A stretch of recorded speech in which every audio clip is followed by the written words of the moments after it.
What would you do if the HOA called the cops on you while you were fishing your own lake? They called the cops on me for fishing my own lake, and that was the moment I knew something was dead wrong. The way they yelled, the way they panicked, the way their eyes kept drifting to the shoreline. It didn't add up. And when I followed the signs, I uncovered a truth they never wanted me to see.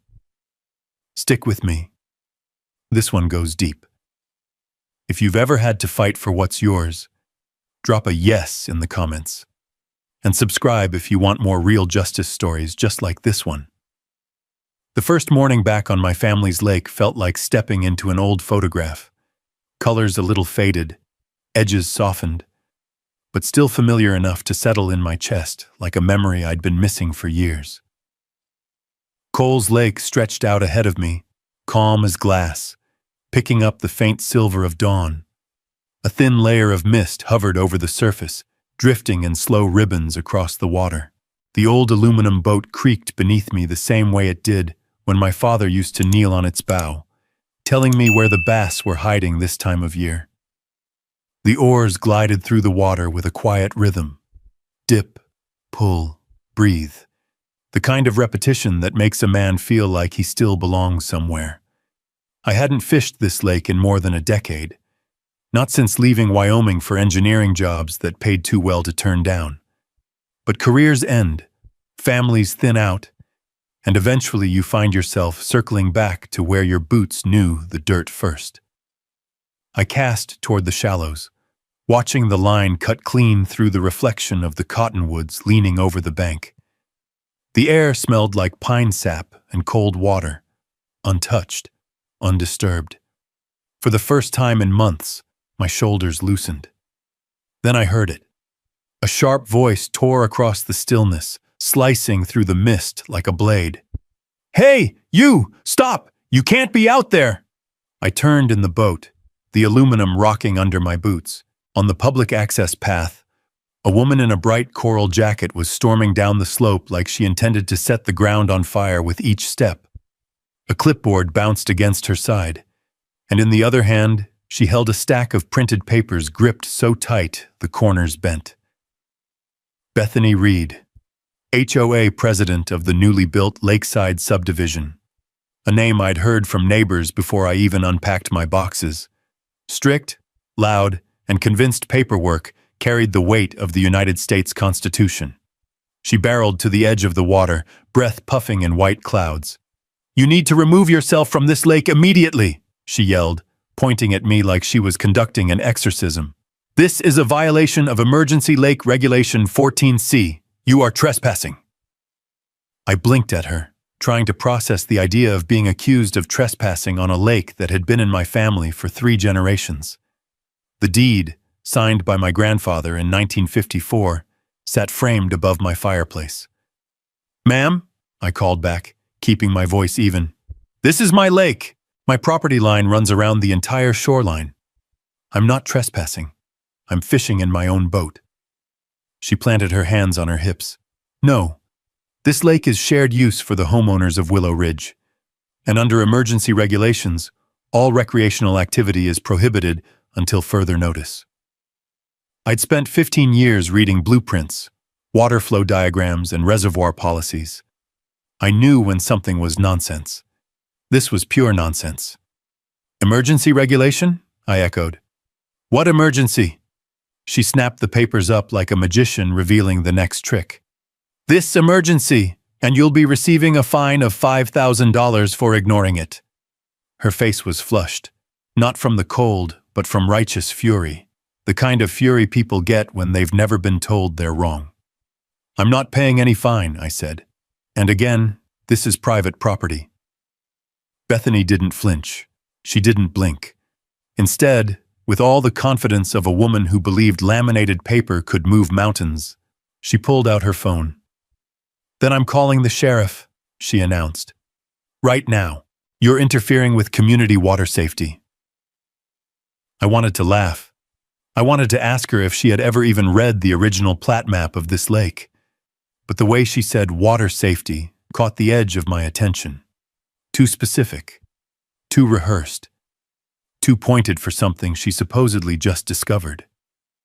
She dialed without breaking eye contact. Yes, Sheriff's office? I need an officer dispatched immediately. There's a man trespassing on restricted water and refusing to comply with emergency community regulations. I let out a long breath, leaning back as the boat gently rocked. The mist, the quiet, the peace, gone, replaced with a knot forming low in my stomach. Because something was wrong here. Not wrong in the noisy, dramatic way HOA problems usually happen. Wrong in a muttered between officials way. Wrong like someone had made a decision they hoped nobody would question. Bethany ended her call, chin lifted like she'd just summoned federal backup. They're on their way, she said, adjusting her jacket. I reeled in my line and rested the rod across my knees. The early light caught on the water, turning it a pale gold. But beneath that, beneath the calm surface, I felt something shift. Something I hadn't felt since working on dam inspections. A tremor, small, distant, but unmistakable, that told me the real trouble wasn't the noise on the surface. It was whatever was hiding underneath. Soft at first, almost too faint to notice, a siren began to rise across the valley. The echo bounced between the hills, growing louder as it approached the lakeshore. Bethany folded her arms, satisfied. But I only narrowed my eyes at the sound. Why, I wondered as the siren closed in, would anyone be this desperate to keep me from fishing my own lake? I dipped my fingers into the water, feeling the temperature, the slight drift of a current that shouldn't have been there. Something wasn't right. And that siren was bringing more than the sheriff. It was bringing answers. The cruiser rolled down the gravel road slowly, tires crunching against frost-hardened dirt. The sound carried clean across the lake, echoing off the timberline. Morning light had brightened now, sweeping the mist toward the western bank in long, ghost-like streaks. I rowed toward the dock, feeling that strange current again, subtle but steady, as if the lake were breathing unevenly. Sheriff Marcus Hale stepped out before the cruiser fully stopped. Tall, mid-40s, broad-shouldered, and wearing the same worn Stetson he'd had since high school rodeos. We'd grown up 2 towns over from each other. We weren't close, but we weren't strangers either. He gave a nod, respectful, not performative, before glancing at Bethany Reed, who had already planted herself like a land survey marker at the shoreline. "Sheriff," she called, striding toward him. "Thank you for coming so quickly. We have a trespasser on restricted water. He refuses to comply with the emergency regulation." Marcus lifted one eyebrow. "Morning to you too, Bethany. And what emergency is that?" "This one," she said, whipping out a laminated sheet like she was unveiling a court order. "Emergency Lake Regulation 14C, enacted last night by unanimous HOA vote." Marcus studied the paper for half a second. His dry tone said more than his words. Unanimous vote of what? 7 board members? 7 board officials, representing over 100 residents, she corrected sharply. "We have a responsibility to protect community water resources." I moored the aluminum boat to the old cedar post at my dock and stepped onto the planks. The wood groaned beneath my boots, familiar, dependable. I walked toward Marcus, the cold air brushing against my face in thin gusts. "Morning, Mark," I said. He gave a short nod. "Remy." Bethany spun toward him like she'd been stung. "You know him?" Marcus scratched his chin. "Yeah, Bethany. Most folks around here know the Cole family. This lake's been theirs for generations." Bethany blinked rapidly, lips pressed tight. "Be that as it may, he is currently violating—" I held out a folded document from my jacket. "Deed.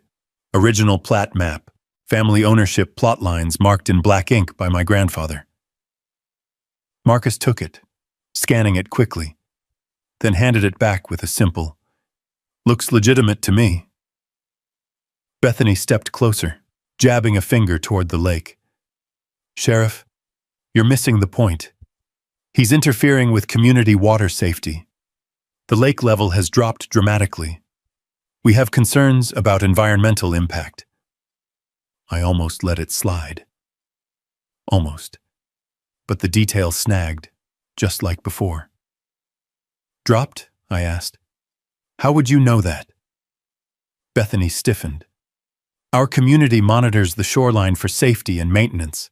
That's standard. And it has dropped. Considerably. I walked past her, down toward the end of the dock. Kneeling, I pressed my fingertips to the cold wood, then leaned out just enough to see the old brass gauge bolted to the piling. My father installed it the year I was born, 1979, so he could watch how snowmelt fed the lake. The brass was dull, scratched, but still readable. The water line was lower than it should have been. Not by much, but by enough. 6 inches, I murmured. Marcus looked over my shoulder. Seems right. 6 inches wasn't unheard of, but 6 inches after a week of storms? That was wrong. I dipped my hand into the lake. The current tugged slightly, pulling toward the HOA property line. Lakes don't do that. Not on calm mornings, not without wind. This was directional flow, forced flow, something pushing water, something pulling water. My mind shifted gears, flipping back into engineering mode, the way it used to during dam inspections. Flow patterns, pressure changes, hidden discharges, intake points disguised as erosion control systems. Bethany crossed her arms. See? The lake is unstable. That's why we issued the emergency regulation. For safety. Safety, I repeated, standing slowly. Or to keep people away from noticing something. Her face twitched. Marcus narrowed his eyes. Something like what? I pointed to a section of riprap along the HOA's walking path, about 40 feet downshore. The rocks bulged unnaturally, like someone had piled them too quickly, and between two stones, catching the light, something metallic flashed. Just for a second. Something like that, I said. Marcus walked over, boots crunching.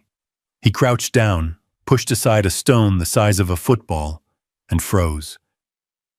Bethany, he said carefully, what exactly is this? I don't know what you're talking about, she stammered, stepping back. That must be old irrigation infrastructure from before the development. Marcus didn't answer. Instead, he used a stick to shift the rocks wider, revealing a circular metal housing, 2 inches wide, coated in algae and silt. I recognized it immediately. A screened intake head. A water extraction intake. No irrigation system in Wyoming, none, needed industrial intake hardware like that. That's not irrigation, I said quietly. It's a pump intake. Bethany's face blanched. No, that's not. It must have been left from the previous landowner. There was no previous landowner, I reminded her. It was my father, and before that, my grandfather. Marcus straightened slowly. He wasn't the kind of sheriff who jumped to conclusions, but even he couldn't hide the weight settling in his eyes. Bethany, he said, voice steady. Anything you want to tell us? She swallowed hard. Sheriff, I've already informed you. This entire area is under emergency regulation. That equipment is unrelated, and I don't appreciate being interrogated. I watched her closely. Her pupils were tight, her breathing shallow. She wasn't just irritated. She was cornered. She pulled herself up, chin lifted. Sheriff, if you won't enforce the regulation, I'll escalate this to county zoning and environmental safety. Marcus exhaled through his nose, long and tired. Bethany, you called me because you thought a man was trespassing.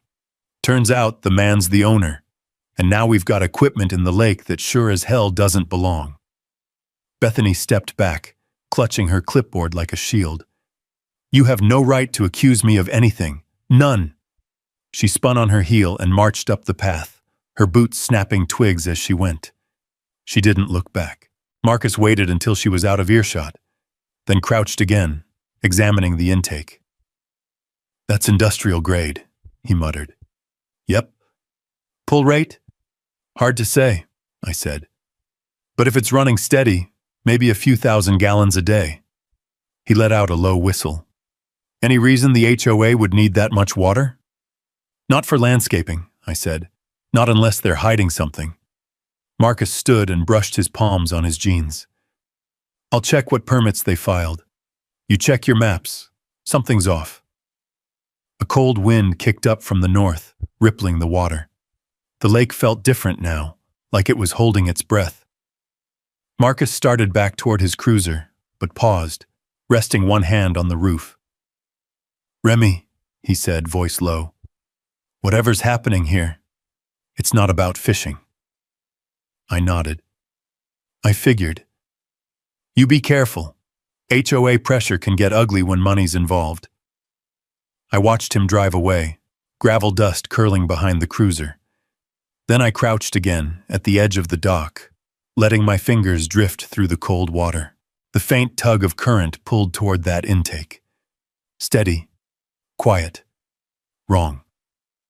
And for the first time since coming home, I felt a knot in my chest tighten into something sharper. 6 inches low, one hidden pipe, and an HOA president terrified of a man with a fishing rod. I stood, the wind shifting the mist around my boots. There was only one question left that mattered. What were they really pulling from my lake? The wind picked up as I walked back toward the house, carrying the smell of wet pine from the tree line. My boots crunched over the frost on the grass, the kind that settles deep in the earth and lingers long after sunrise. I tried to shake off what I'd just seen, an industrial intake hidden under riprap on a lake that had no reason to need one. But the image stayed with me. That metal glint felt like a warning. When I reached the porch, the old screen door groaned open like it was complaining about the cold. Inside, the house felt too quiet. I hung my jacket on the hook, still thinking about lake levels, water flow, pressure differentials, all the things that shouldn't be happening on a privately owned lake with nothing downstream but cattle and cottonwoods. A stack of envelopes sat on the wooden dining table. I hadn't noticed them earlier in the morning when I'd rushed out for the boat. Now, in the soft light coming through the windows, the envelopes looked almost staged. 3 of them bore the Willow Ridge HOA seal, dark green ink stamped at a slight angle. I picked up the first one, opened it, read it once, then again. A $4,800 water impact fee, due immediately. Impact fee for what? I'd barely moved in. The second envelope was heavier. I tore it open and found a printed notice. Mandatory lake disturbance inspection, 72 hours notice. Failure to comply may result in restricted lake access. The third envelope chilled me more than the December air outside. Emergency water safety. Access suspension pending review. All 3 notices were dated yesterday, before Bethany had ever stepped foot on the lakeshore that morning. Before she yelled. Before she pretended she'd just discovered I was fishing. These were planned. This wasn't HOA panic. This was a setup. The screen door squeaked again, and someone knocked twice before pushing it open just enough to call my name. Remy? You home? Sarah Mitchell stepped inside, brushing snowflakes off her long wool coat. Her hair was tied back tight, her attorney posture already in place like she'd walked out of a courtroom and straight onto my porch. She'd always had that presence, steady, sharp, and calm in storms most people didn't even see forming. You sounded worried on the phone, she said, setting her briefcase on the table. Tell me everything. I handed her the 3 envelopes. She scanned each one, her brow tightening with every line she read. These all went out before you were confronted? Yesterday afternoon, I said, and Bethany acted like this morning was the first time she saw me near the lake. That's not an HOA oversight, Sarah murmured. That's premeditated enforcement. I ran a hand through my hair. Premeditated for what? She didn't answer. Instead, she moved to the window overlooking the lake. The mist had fully burned off now, revealing the clear blue stretch of water, not high enough, not the way it should have looked after several good storms. "You said the lake was low?" she asked, her reflection faintly visible in the glass. 6 inches, maybe more, and the currents pulling toward the HOA side. Sarah turned. Her eyes were sharp now, focused. "Show me." We stepped out onto the porch, boots sinking into the half-frozen mud as we made our way down to the shoreline. The cold air stung our cheeks, and the wind rippled the lake surface with small waves tapping against the dock pilings. Sarah crouched by the brass gauge, brushing away frost with her gloved hand. "Your father installed this?" "Yeah. He tracked lake levels like some people track church attendance." She examined the gauge. 6 inches low after a week of storms. "Remy, that doesn't happen naturally. Not on this type of reservoir." I nodded. "That's what I thought. And look over there." We walked the shoreline until we reached the hidden intake. The disturbed rocks still lay exposed from when Marcus investigated. Sarah knelt down, pulling a small flashlight from her coat. Her breath fogged as she leaned in. "This is commercial grade, and recent. Whoever installed this knew what they were doing." She tapped the metal with the edge of a pen. "And they used corrosion-resistant housing.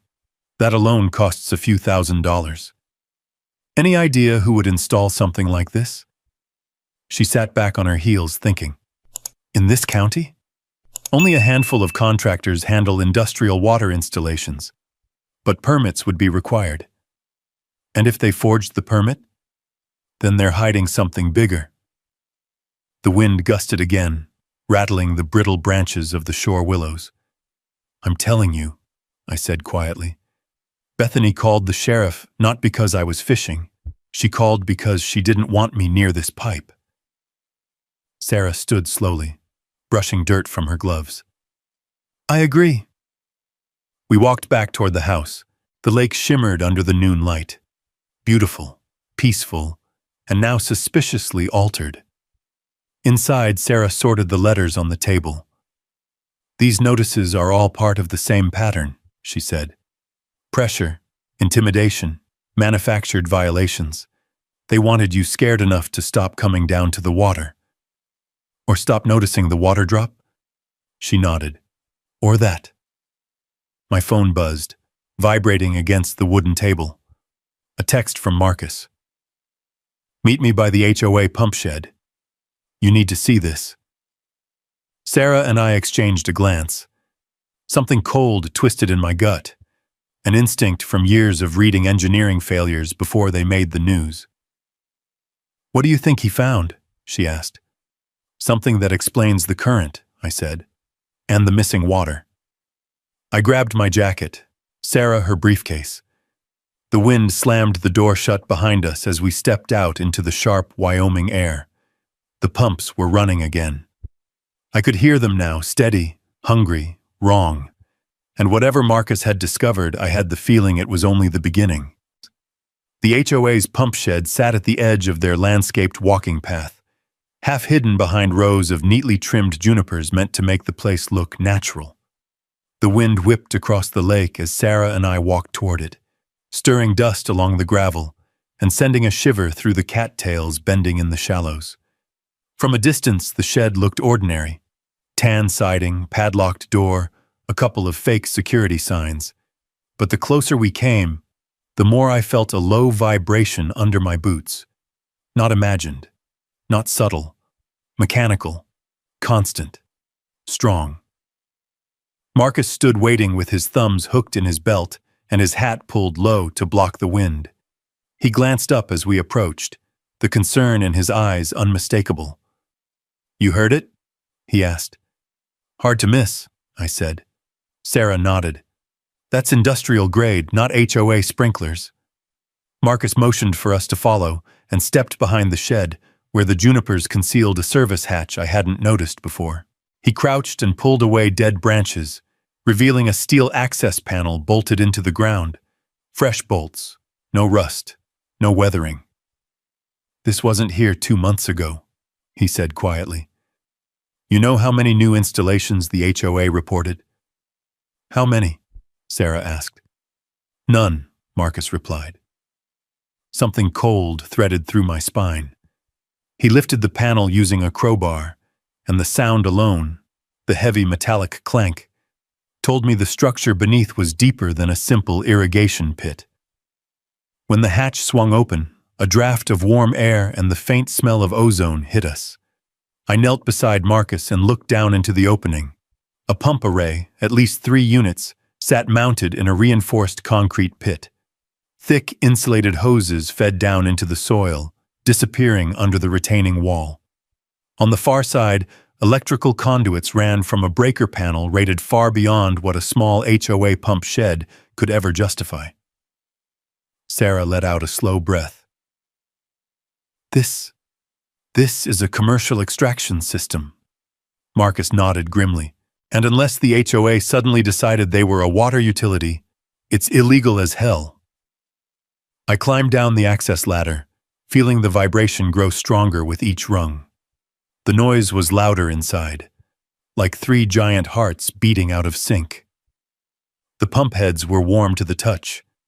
The pressure gauges were pinned high, pushing the limits of their design. I traced my fingers along the manufacturer label. Fenley Industrial Water Systems, Model 6100X. I knew that model. I'd supervised installations for smaller towns when upgrading old supply lines. This pump didn't belong in any HOA. This belonged in municipal work, agricultural draw, or large-scale commercial filtration. Then I saw the permit placard zip-tied to the intake manifold. Permit Summum MR 4421 approved. County Water Management. Only one problem. County permits have barcodes, I said. This doesn't. Sarah grabbed the placard and flipped it over. The ink is too fresh. This was printed days ago. Marcus swore under his breath. And Bethany tried to fine you for fishing? They're stealing water and acting like you're the criminal. A new hum caught my ear. The sound of a pump shifting cycles. I stepped to the back of the pit and found the intake manifold. A clear inspection window revealed something alarming. Flow, strong flow, coming from one direction, the lake. They're draining it, I whispered. Actively. Sarah knelt beside me, her voice low. At this rate, how long until someone notices? I did rough math in my head. If all 3 pumps run full output, thousands of gallons an hour. Enough to drop the lake inches every few days. Marcus whistled softly. And I thought HOA fines were the worst of it. I climbed out of the pit and stood on the path, staring across the lake. The water shimmered, deceptively peaceful. Birds flitted around the cattails. A breeze rippled the surface. But beneath that picture-perfect view, a vacuum was quietly pulling the lake dry. Sarah straightened, pulling out her phone. I'm running the permit number. She typed quickly, waiting as the wind rustled the papers inside her briefcase. Then her face froze. What is it? I asked. Her voice tightened. The permit number is fake. Fake as in, there is no permit MR 4421 filed in this county. And look at the contractor listed. She turned the screen toward us. Mountain Ridge Water Services. Owner, Jacob Jake Mercer. I recognized the last name immediately. Bethany Reed's brother. My jaw tensed. The pieces were falling into place, but every new one made the picture worse. Sarah folded her arms. This isn't HOA overreach anymore. This is theft. Marcus looked back toward the HOA neighborhood, a tightness settling in his shoulders. I can't make arrests on suspicion alone, but forged permits? Unauthorized extraction equipment? This is felony level. And the water level, I added. Nature won't hide this forever. Sarah's phone buzzed again. She glanced down and frowned. And there's more. Mountain Ridge has no public licensing, no website, no documented work history. It's a shell contractor, set up to look legitimate until you actually dig. Who authorized payment? I asked. She smirked without humor. Take a guess. We all knew. Bethany, the woman who screamed at me for fishing, was quietly draining the lake beneath her residents' feet and using family members to do it. Marcus walked a slow circle, boots crunching against gravel, trying to think. I'll check county filings. If this was done under the table, someone else might be involved. Inspectors, zoning officials, utilities. He didn't finish the thought, because we all understood it. This wasn't small. This wasn't petty HOA behavior. This was organized, planned, deliberate.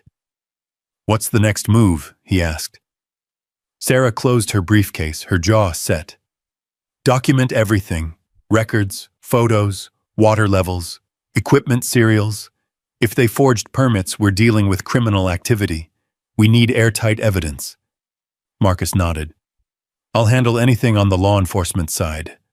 Just be careful.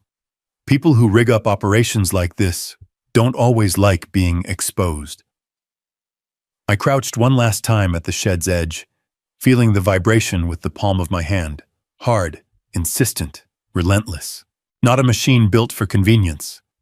One built for extraction. And as I stood, the truth settled in like cold sinking into bone. This wasn't about a lake. This was about money.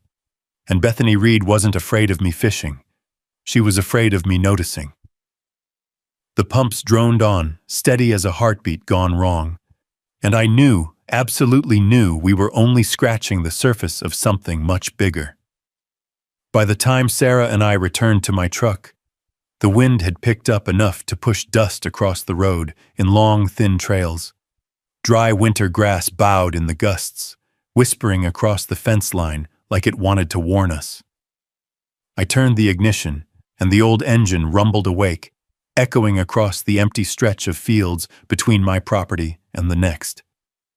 We need more than suspected theft and forged permits, Sarah said, buckling in. We need a pattern, neighbors, witnesses, proof of impact. I nodded. I know where to start. Don Sanders lived a mile and a half down the old ranch road, one of the last original families still holding land near the lake. His place was quiet, tucked between rolling sagebrush hills and a line of weather-beaten cottonwoods that leaned over the creek like tired sentries. The road to his house was rutted from years of cattle drives, and my truck bounced over it with familiar groans. When we pulled up, Don was standing outside his shed, leaning on a shovel like it was a third leg. 70 years old, hat patched 3 times, beard long enough to tuck into his shirt when the wind kicked up. The kind of man who measured a day not by hours but by fences mended. He waved once. Heard your truck a half-mile out. That old thing still holding together? Barely, I said as I stepped out. Got a minute? Got several, Don replied. What's on your mind? You're well, I said. Still giving you trouble? His expression shifted, subtle, but enough to know the topic wasn't small talk. Dropped 10 feet last year, he said slowly. Never seen anything like it, not even in drought. Thought maybe the aquifer shifted. But then, he paused, tapping the shovel handle against his boot. Then it dropped another 2 feet this summer. No reason at all. Sarah joined us, notebook already out. Have you reported it? Reported it to who? Don chuckled without humor. HOA? County? Might as well report it to the horse trough. He gestured for us to follow him. Inside the shed, the wellhead sat surrounded by tools and old feed bags. A depth gauge hung on a chain down the casing. Don lifted it and pointed to the markings. Used to hit water 25 feet down. Now it's closer to 40. And dropping. Sarah crouched over the casing, examining the edges. Any changes on the HOA side around the time this started? Don scratched his beard. Funny you ask. They put up that fancy landscaping, irrigation lines, pipes, new shed, about a year or 2 before the first drop. Told us it was for beautification. I traded a look with Sarah. Industrial pumps disguised as beautification. Classic. Don frowned. You two know something I don't? Sarah closed her notebook. Maybe. But first we need more data. Anyone else having water issues? Don nodded. You should talk to Mary Lou over on the ridge. Her spring's nearly gone. And old Frank across the pasture. His pond looks like someone pulled the plug. A cold knot formed in my chest. Mind if we check? He waved again. Take my ATV if you want. Roads will get you stuck otherwise. We thanked him, and moments later, Sarah and I were bouncing across the ridge trail in Don's rattling ATV, dust pluming behind us. The lake glimmered faintly to our left, beautiful from a distance, wounded up close. We reached Mary Lou's place just as she was coming out to feed her chickens. Thin woman, sharp eyes, and a temperament that could curdle milk at 60 yards. Your spring's low? I asked after greeting her. Low? She snorted. It's dying. Been bubbling less each month. Thought it was the cold, then realized cold never stopped it before. Sarah walked to the spring pit. Where water should have been overflowing, a thin trickle dribbled along the rocks. The sound was wrong, small, weak, like a creek losing its voice. Mary Lou folded her arms. 3 generations we've had that spring. Never changed. Now it's nearly gone. HOA says it's seasonal fluctuation. I told them I've seen more seasons than their whole board has hairs on their heads. Sarah wrote more notes, her breath fogging. Any new construction nearby? Any new water lines? Mary Lou pointed downhill. That development of theirs, Willow Ridge, bunch of new houses nobody asked for. The same HOA that tried fining me. The same HOA with a secret pump pit. The same HOA led by a woman determined to keep people away from the lake. We left Mary Lou's place and drove to Frank's ranch. His pond, normally full year-round, was now a muddy bowl with cracked edges. Ducks paced the perimeter, confused, honking in protest. Drought? He asked, meeting us at the fence. No, I said. Something else. He shook his head. Figures. Ever since that HOA went in, stuff's been strange. Water levels, bills, inspections, bunch of nonsense. As we walked the perimeter, Sarah whispered, 3 separate properties, same symptoms, all bordering HOA land, same timeline as the pump installation. And all happening quietly, I added. Too quietly. The wind gusted, kicking up dust. Sagebrush rattled against the fence posts. The far-off hum of the pumps drifted across the valley again, steady, mechanical, unrelenting. Let's get back, Sarah said. We have enough to establish a pattern. But the day wasn't done with us yet. When we reached my house, twilight had settled over the lake, painting it bronze under the setting sun. I stepped out of the ATV and froze. In the stillness, beneath the rustle of trees, the pumps were louder. Not steady this time. Faster. Greedy. Like someone had flipped them to a higher draw rate. Sarah heard it too. They're increasing output. Which means they know something, I said. Or suspect something, she countered. Either way, it wasn't good. I walked to the shoreline, staring out at the water. The surface moved strangely, more current, more pull. The lake wasn't just low, it was being drained. I exhaled, breath visible in the cold air. They're not just stealing water, they're accelerating it. Sarah joined me, folding her arms tight against the wind. Then we need to move faster than they do. I stared across the lake toward the dark shadow of the HOA property. Under the moonlight, the pumps drummed louder, hungry, relentless.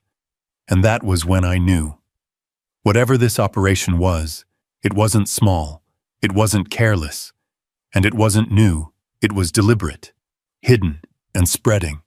And if we didn't stop it soon, Coles Lake, and everything fed by it, would be gone. By the time night settled over the valley, the wind had died, and the world felt unnervingly still. the kind of stillness that hangs in the air before a storm breaks loose. The moonlight cast a pale sheen over the lake, turning the ripples into tiny silver teeth gnawing at the shoreline. Standing on the dock, I could feel it, an unnatural pull beneath the surface, like something was dragging the lake downward inch by inch. Sarah stood beside me, her arms wrapped around her coat, breath fogging in the cold. "We have patterns, witnesses, and physical evidence," she said quietly. "But we need proof the water levels are being altered in real time." "They're siphoning more every hour," I murmured. "If they crank the pumps again tonight, we'll have measurable drop by morning." "Then we measure it," she said. "All of it." We spent the next hour documenting the shoreline by flashlight. The lake's moonlit surface reflected in the photographs, calm on top, hiding its wounds underneath. I measured the depth at multiple markers: dock pilings, shoreline rocks, gauge points my father had maintained his whole life. Sarah wrote everything down with lawyer precision. Evidence gathered, time-stamped, logged. But the deeper truth wasn't in the numbers. It was in the silence. An eerie, unbroken quiet hanging over the land that had once been full of nighttime sounds. Owls, cattle, coyotes. Tonight, only the distant thrum of pumps filled the air. "This isn't just an HOA stunt," Sarah murmured. "Someone invested serious money into those pumps. That's not an HOA budget operation." "Bethany's brother," I reminded her. "Shell contractor. No public record. And likely no real oversight," she added. The cold sank deeper, biting at our faces as we walked up to my porch. The old boards creaked under our boots, steady, familiar, the only thing tonight that felt predictable. Inside, the fire crackled softly in the stone hearth, casting shadows across my late father's maps spread across the table. His handwriting, precise block letters, notes in the margins, arrows marking underground flows, guided me like a voice reaching across time. I placed my hand over the main watershed diagram. "He knew this land better than any engineer alive," I said. "If the pumps are tapping the recharge line he marked here," I pointed to a small jagged symbol my father always used for subsurface flow. "They're draining more than just the lake." Sarah leaned in, her eyes scanning the notes. "How many properties depend on that recharge line?" "Dozens," I said. "Up-valley ranches, springs feeding smaller ponds, even some houses in the neighboring county." Her mouth tightened. "Then this is bigger than we thought." "And more dangerous," I added. A knock rattled the front door. 2 taps, a pause, then one more. The rhythm was familiar. Marcus. I opened the door to find him on the porch, shaking off the cold. His sheriff's jacket carried the scent of pine and diesel, and his breath came in visible bursts as he stepped inside. "Got news," he said, "and none of it good." He joined us at the table, scanning the maps as if trying to see what my father saw. Then he pulled a folded sheet of paper from his jacket and placed it beside the maps. "County water filings," he said. "Look at the dates." Sarah picked it up. "These were approved months ago." "Yeah," Marcus said. "But the inspector who signed them? Retired 2 years before the approval date." A silence settled over the room, heavy, cold, and unmistakably dangerous. "They forged the inspector's name," Sarah said. Marcus nodded. "And the electric company records show higher usage around the HOA's pump shed going back 5 years. 5 years? I echoed. "They've been pulling water that long?" Marcus shifted in his chair. "Remy, I think the pumps have been upgraded over time. Maybe started as small extraction. Then they expanded. Maybe because they thought no one would notice." A slow burn started forming in my chest. 5 years. 5 years my father had been gone. 5 years I'd been away working contracts in other states. 5 years they had quietly tapped the lake, my father's lake, and drained it to supply whatever operation they were running. Sarah closed her briefcase with a decisive click. "We need to move, fast, before they realize we've been investigating. They already suspect, I said.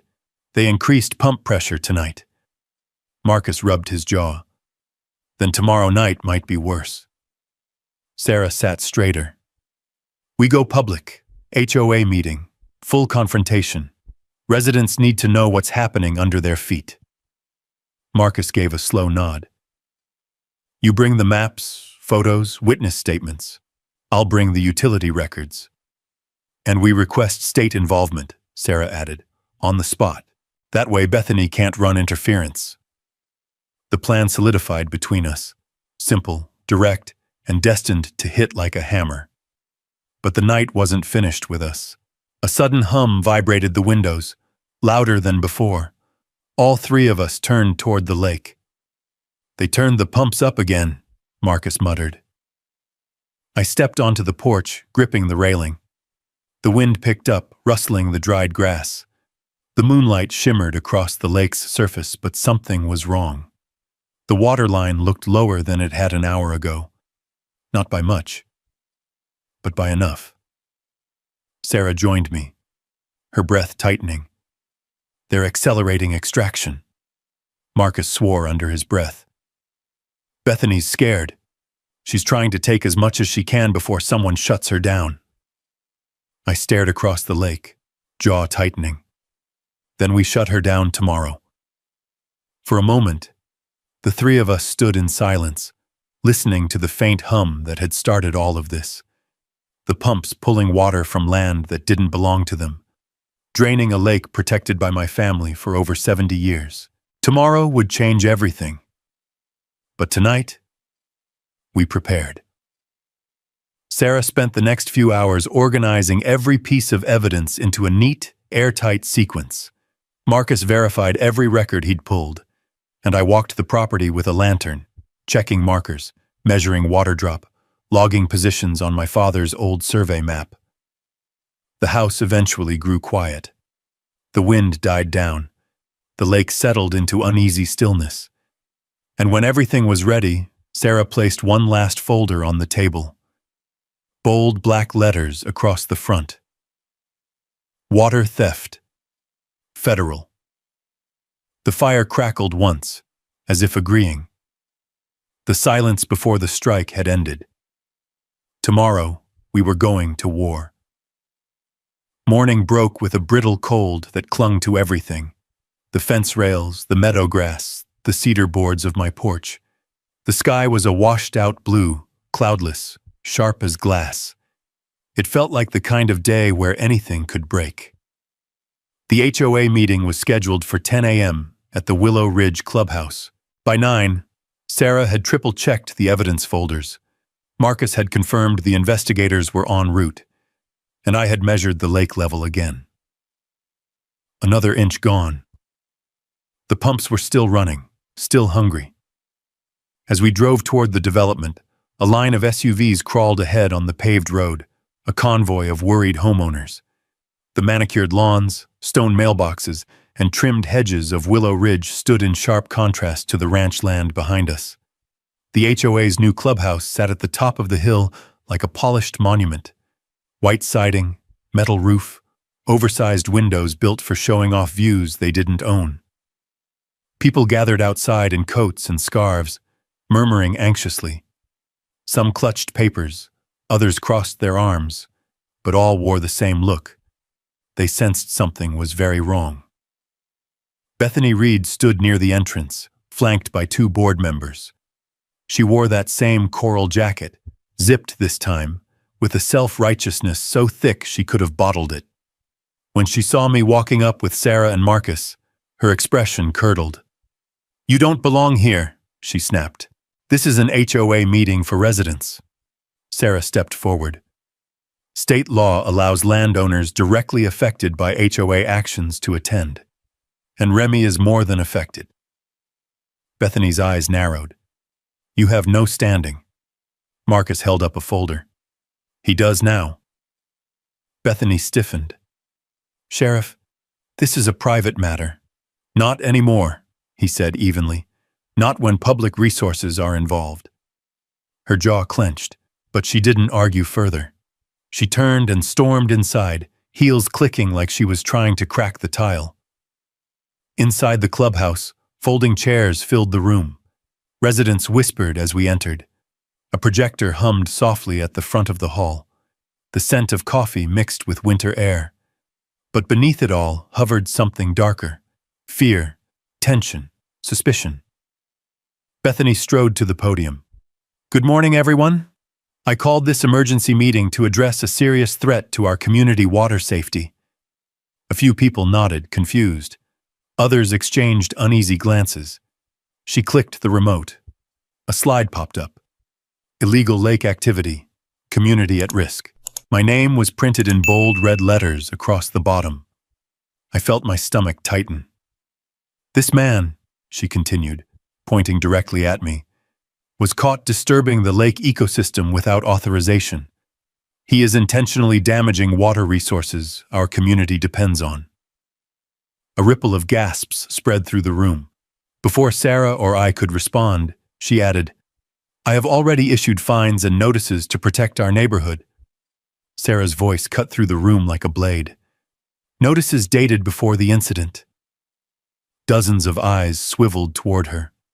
Bethany's nostrils flared. "Those notices are legitimate." "No," Sarah said calmly. "They're coordinated, and they were meant to push Remy away from his own shoreline before he discovered something you didn't want anyone to see." The room murmured again, louder now, restless. A man in the front row stood. What did he discover? I stepped forward and placed my father's large survey map on the projector stand. The room fell into a hush. The old parchment rustled like dry leaves. My father's handwriting filled the margins. Years of water studies, flow patterns, elevation notes. "This," I said, pointing to the lake, "is Coles Lake. My family has owned it since 1954. Not the HOA, not Willow Ridge. Us." Bethany slammed her palm against the podium. "Irrelevant. The community relies on that lake." Sarah didn't blink. "Then they should know what's happening to it." I clicked the remote. Next slide. Photos of the hidden intake under riprap. Gasps filled the room, real, sharp human reactions. "That's on our shoreline," someone whispered. Another added, "I jog past that spot every day." Marcus stepped forward. "Sheriff's office inspected the site. That intake is connected to industrial pumps installed without proper permits." I changed the slide again. The photo of the underground pump pit, huge, humming, illegal, filled the screen. Someone stood abruptly. "What is that thing?" "A commercial-grade extraction system," I said, "capable of draining thousands of gallons a day." Voices rose all around us. Panic, anger, confusion. Bethany seized the podium again. "These images were taken illegally. This is doctored. This is—" "Enough." Sarah's voice cut through everything. She held up the forged permit, laminated for clarity. "This permit number does not exist. The signature belongs to an inspector who retired 2 years before the approval date. And the contractor listed, Mountain Ridge Water Services, is owned by one person." I clicked the next slide. Jake Mercer, owner. Relation, brother to HOA president, Bethany Reed. Bethany's face drained of color. Someone in the back shouted, "You stole our water?" Another, "We paid dues for this?" Another, "Is that where our money went?" Bethany banged the podium. "Lies, slander, this is manipulation." But the room wasn't with her anymore. A woman near the aisle stood. "My well dropped 8 feet this year. You told me it was normal." A man added, "My irrigation pond dried up last spring. Did you take our water, Bethany?" Shouts erupted, anger, betrayal, fear blending into a storm. I raised both hands slightly. "Everyone, listen." The room quieted enough to hear the hum of the projector. For months, maybe years, these pumps have siphoned water from Coles Lake and the aquifer beneath your homes. The water feeding your wells, springs, ponds, it's all connected. And they have been draining it for profit. I gestured toward Sarah. And what they did isn't just wrong. It's a federal offense. The door to the clubhouse opened. 2 men stepped inside. State water investigators. Dark jackets, badges clipped to belts, carrying thick folders of reports. One spoke loudly, clearly. "We received your request, Sheriff. Effective immediately, the state is opening a formal investigation into unauthorized water extraction, permit forgery, and environmental interference." The room fell into shocked silence, so complete you could hear the radiator ticking along the wall. Bethany's voice wavered. You can't do this." But she was no longer in control. She was exposed. And the real storm was just beginning. The clubhouse, moments earlier filled with anger and confusion, had fallen into a brittle silence. Even the air seemed to hold its breath. The 2 state water investigators stepped farther into the room, boots tapping against the tile. Their badges glinted under the fluorescent lights. Cold, official, unmistakably real. Bethany stood frozen behind the podium, gripping its edges as if the wood could save her from the truth closing in around her. Her eyes darted from the investigators to me, then to Sarah, then to Marcus, searching for a lifeline that didn't exist. The older investigator, a tall man with weathered hands and a voice like gravel, addressed the room. "Ladies and gentlemen, we received multiple reports this morning regarding suspicious water extraction, unapproved pump installations, and potential permit forgery. We're here to verify the claims, review documentation, and secure any involved equipment." He held up a stack of printed documents, thick as a phone book. "And what we've found so far," he said, "is concerning." Whispers rippled through the crowd again. Fear, betrayal, disbelief melting into something heavier. Sarah stepped forward, handing over the forged permit she had laminated. "This is the permit tied to the pump system." The investigator examined it briefly, then looked at his partner. "Not county issued. Wrong paper, wrong seal, wrong signature, wrong everything." Bethany sputtered. That's not possible. That permit was issued legally." The second investigator cut her off, calm but firm. "Ma'am, the man whose name is signed here retired in 2017. We have his records." Someone in the crowd gasped. Another man muttered, "She forged a dead man's paperwork?" "He's not dead," the investigator corrected, "but he's definitely retired, and he's already confirmed by phone he never authorized this permit." Bethany's face drained of color. The older investigator handed the permit back to Sarah. "Where is the pump system located?" Sarah answered. "Behind landscaping on the HOA walkway, covered by false rock layers. And connected to an intake pipe on the lake's edge," I added. Water was being siphoned at increasing rates. The lake level dropped another inch this morning. A woman in the front row covered her mouth. "My well dropped 8 feet. And our bills went up," another added. "And they told me my spring was drying naturally." The room erupted again, this time not confused, but furious. Bethany tried to regain control, raising both hands. "Everyone, please! This is all being twisted to make me look—" "Look what, Bethany?" someone shouted. "Like you didn't drain our water? Like you didn't steal from us?" another yelled. "Like you didn't lie to our faces?" added a third. The older investigator approached the front table where Bethany stood. "Ma'am, we'll need access to all HOA financial records, contracts, invoices, and board meeting minutes for the past 5 years." Bethany stepped back, clutching her clipboard to her chest. "You have no right to—" Marcus stepped beside the investigator, badge visible. "They do, and if you refuse, I can obtain a warrant within the hour." She swallowed, jaw shaking slightly. I need to speak with legal counsel." "That would be wise," Sarah replied. Marcus motioned toward me. "Remy, the transfer logs?" I opened my folder. "We traced thousands of gallons per day leaving the lake's recharge zone." Sarah added, and cross-referenced the pump power usage. It exceeded standard HOA landscaping systems by… What was the number? She flipped through her notes. By 400%. A young couple seated near the aisle looked horrified. 400? The woman whispered. Where was all that water going? The second investigator opened his binder. Thus far, we've tracked multiple tanker deliveries and irrigation service invoices to a landscaping contractor in the next county, paid for by HOA funds. I felt a cold wash run down my spine. You mean… The investigator nodded. The HOA was selling stolen water. The room exploded, voices rising at once like an angry flock of crows. Selling our water? With our dues? For how long? What else did they steal? Residents were standing now, pointing at Bethany, shouting accusations she could no longer dodge. Her board members stepped away from her slowly, as if afraid association alone could sink them.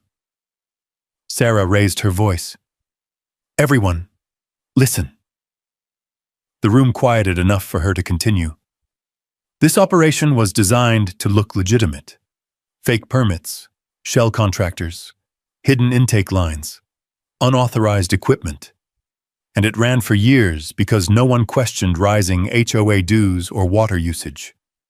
Marcus added, and because extraction happens quietly, most people don't monitor water levels closely enough to notice until it's too late. And it nearly was, I said. If the pumps ran at last night's rate for another week, Coles Lake would have dropped to record lows. Wells around the valley would have collapsed. A heavy silence settled over the room. The older investigator stepped forward. Ma'am, he said, addressing Bethany directly, we will need to shut down the pump system immediately. No! Bethany snapped, the last flicker of defiance sparking behind her eyes. You can't shut it down. People rely on that water. You mean the people you're selling it to? Asked a man near the back. Her voice cracked. You don't understand. I think we understand perfectly, Sarah said softly. The investigator turned to the crowd. The state is issuing a stop order on all water extraction. Effective now. Equipment will be seized for evaluation. And charges? Someone asked. That depends on the investigation's findings, the investigator replied. But forged permits, illegal extraction, environmental interference, and misuse of HOA funds are all serious offenses. Bethany's clipboard slipped from her hands and clattered on the tile. Papers scattered like fallen leaves. She didn't reach for them. The room watched her in stunned silence. One of the board members finally spoke. Bethany, why? She didn't answer. She just stared at the floor, breathing shallow, shoulders trembling, like the truth itself had weight enough to crush her. The investigators gathered their binders. Marcus stepped aside with them, speaking quietly, and residents moved out of their seats, forming clusters of whispered conversations filled with shock, grief, and anger. But through it all, one thought hung in the air like dust caught in sunlight. The pump system wasn't just a mistake. It wasn't a misunderstanding. It was a betrayal, calculated and quiet. And it was far from over. The meeting had ended in chaos, but the echo of outrage still clung to the night air long after the last resident stormed out. Outside the clubhouse, porch lights flickered on across the neighborhood. The mountains were silhouettes against a darkening Wyoming sky, and a cold wind pushed down the valley, restless, unsettled. I walked back toward my truck beside Sarah and Marcus, evidence folders under my arm. The gravel crunched under our boots as faint voices drifted from the clusters of neighbors still gathered in tense circles. Angry, scared, betrayed. Sarah exhaled slowly, crossing her arms against the chill. I've seen HOA abuse before, she murmured, but nothing like this. Marcus nodded. This was theft disguised as governance, and we're still missing a few pieces. I looked back at the clubhouse, where the investigators were securing equipment. She's not done fighting, I said. Bethany's the type to push even when she's cornered. You're right, Marcus answered, but tonight, she doesn't get a say. Before I could ask what he meant, his radio crackled. Unit 3, return to the HOA clubhouse. Warrant confirmed. Proceed. Marcus lifted the radio to his mouth. Copy that. En route. He turned to me, jaw set. Stay close. Headlights appeared at the end of the road, 2 cruisers rolling in slow and steady. Their beams swept across the clubhouse walls, catching the reflective lettering of the posted HOA rules. The sight almost felt symbolic, the law shining a light on the lies. Residents drifted toward the scene, drawn by the movement, whispering, pointing, waiting. The investigators stepped back out of the clubhouse, now carrying sealed evidence bags, pump schematics, forged documents, USB drives, and printed invoices.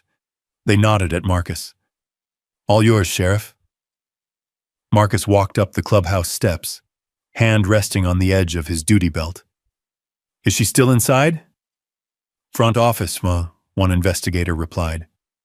With her brother. Right on cue, the front door opened. Bethany emerged first, hair disheveled, her navy blazer wrinkled and damp with sweat. Her brother, Jake Mercer, the contractor behind the pump setup, followed behind her. His face was pale, jaw clenched so tightly it tremored. Bethany spotted the cruisers and froze. Marcus, no, this is not necessary. I can explain. You had your chance to explain, Marcus replied, voice low and steady. Now it's time to answer. Jake stepped forward defensively. Hey man, slow down. This is a misunderstanding. All of it. We were just running unpermitted industrial pumps on private land, Sarah finished sharply. Forging state permits, using HOA dues to fund illegal extraction. Jake glared at her. You don't know what you're talking about. I know enough, she said. Bethany tried again, her voice breaking. Please, let me talk to the board. Let me fix this. I didn't mean for it to go this far. Marcus shook his head. Intent doesn't erase evidence. He lifted a folded document from his breast pocket and opened it. Bethany Reed, by order of the State Water Authority and the County Sheriff's Office, you are hereby placed under arrest for unauthorized water extraction, permit forgery, misuse of HOA funds, and environmental interference. She gasped, stepping back.